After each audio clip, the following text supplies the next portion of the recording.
हे पहा आपणच नाश्त्याला उपमा करीत आहोत. त्यात तेल टाकले, जिरे मोहरी टाकली, कढीपत्ता टाकलाय, साखर टाकली, मीठ टाकले. रवाचा चांगला लाल भाजून घेतलाय. हे आता आपलं पाणी पण उकळले. पण याच्यात थोडी कोथिंबीर टाकतोय.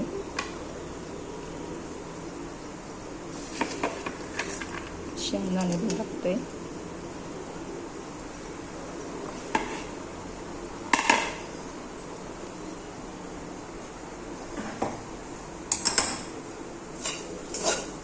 आज आपल्या नाश्त्याची रेसिपी आहे उपमा.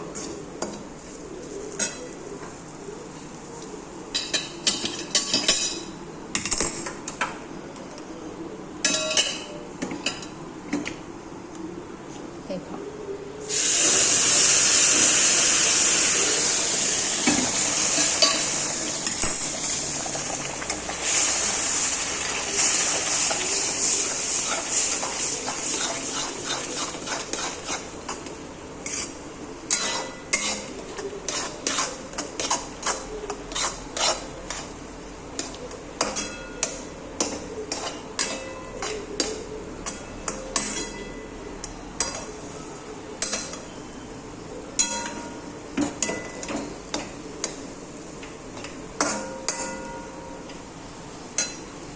हे पहा आपला उपमा तयार झाला आहे.